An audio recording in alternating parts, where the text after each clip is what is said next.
Hello, good morning to you. Time for some business news updates. Pharmaceutical firm Dannex says it expects to complete the takeover of Ayrton drugs by October this year. Dannex last week announced its intention to acquire more than 50% stake in Ayrton drugs from South African pharmaceutical firm Ayrton. Analysts are, however, describing the takeover as one of the biggest in the industry so far, which could make Dannex one of the largest in the industry. Chief Executive Officer of Dannex, Asamoah, tells Joy Business they want to use the latest acquisition to consolidate its position in the market.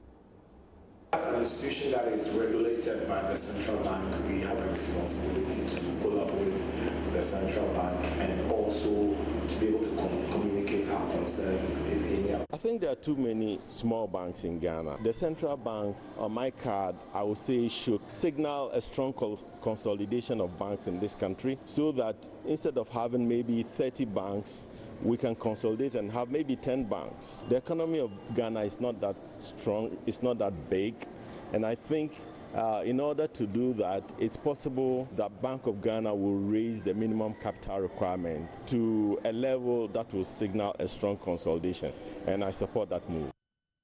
You're explaining to me that you're doing about 50-something% and it will be left at 20-something%, but when I also go through the statement, I see certain word he talks about the fact that it could be increased to like 70-something%. Will that help me out on this one? No, just to clarify the statement, we are acquiring 53.47% of Adcock shares in Ayrton.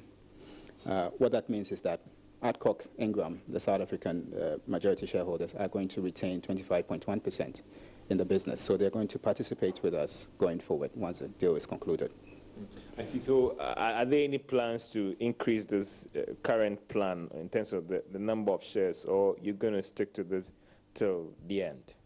Well, the conversation we had with them has been purely based on this 53.47%, which is the majority, which allows us to manage the business. So at this point, this is a conversation we've had, and we've made it clear to the SEC.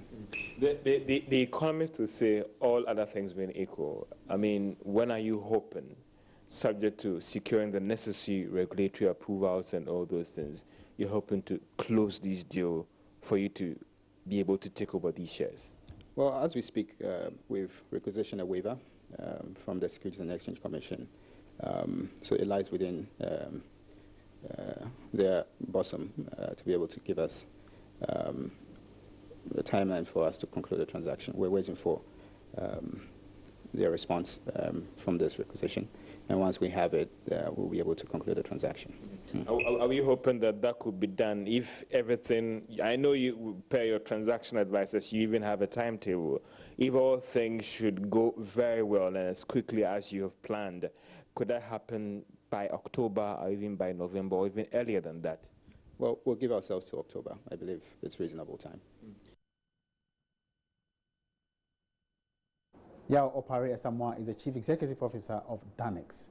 Now to another story. CPACs, some indigenous commercial banks in the country say they will not have any challenge in meeting the new minimum capital requirement.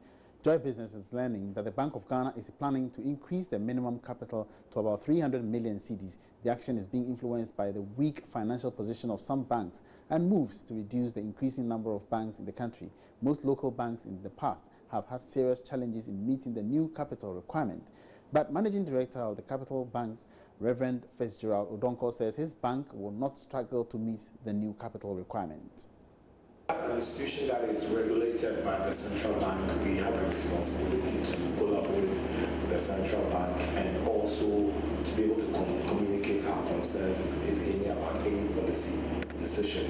And so we are very confident that whatever decision is taken concerning the minimum capital will be done with due consideration, especially of indigenous Ghanaian institutions like ours. Are you ready for it? Yes, we are ready. We're ready in the sense that we are confident that we will be given some time frame to be able to come up with this increased capital requirement if that is the decision which is taken. Meanwhile, Managing Director of Fidelity Bank, Jim Baden, says the increase is long overdue.